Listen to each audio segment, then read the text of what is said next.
It's a record year again. From the numbers, we see that even the British market, which is very important for us, is doing fairly better than last year. We have statistics up to August, the first 8 months of the season, and it seems that we're going to exceed the numbers we had the corresponding period of last year.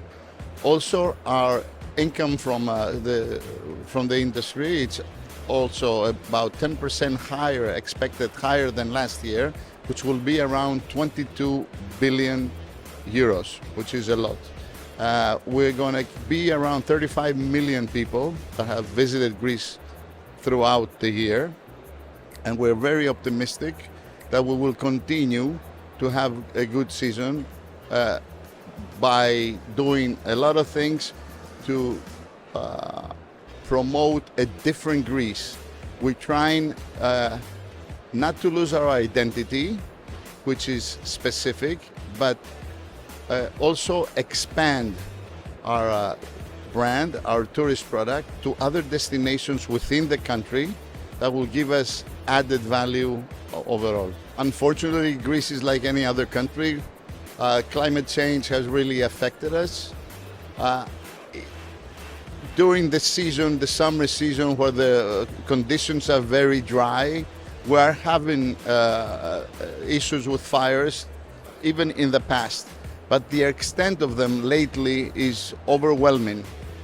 The central government, though, has been taking specific steps to prepare us better to be able to confront all these challenges.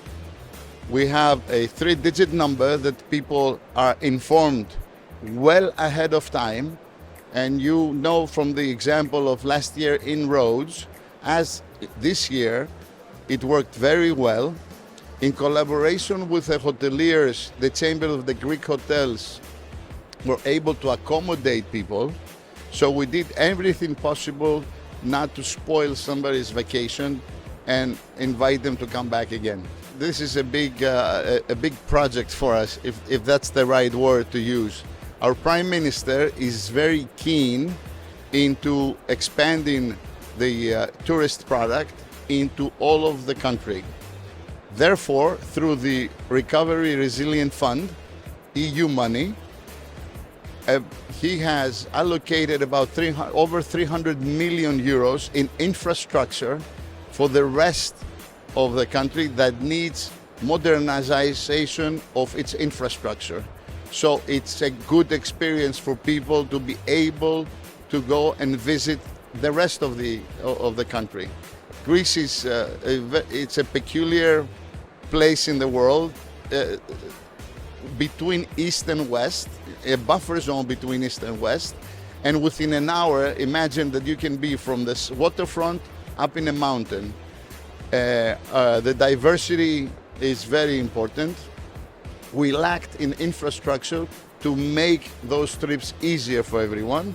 Now I think we are committed into changing that also. Greece is doing a lot to help the shoulder months.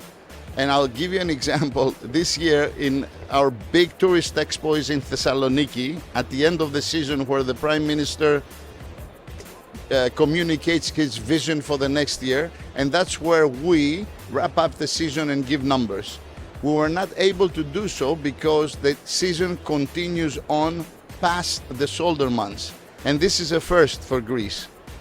You also must know that peak season, well-known destinations did not do as well as in the past. That hasn't changed, though, the fact that we are going to have another record year. So what we're trying to do is diversify our product, have people understand, even though if you see the trends from different studies that I've seen, 48% of the tourists that visit Greece come for the sea and the sun. We're trying to diversify that product. As I said earlier, fix infrastructure to make it easier and more friendly for tourists to visit, so they can be in all of the country and give us that extra edge, extra support on the shoulder months, as you very well mentioned. It's very promising for us, and encouraging the fact that sustainability is the key word. Really, I'm not saying we're going to reinvent the wheel, because as I talk with the people of the industry, I understand that people want the real experience, the authentic experience. And if we can claim that slow tourism is a trend, I must admit to you that Greece is the destination.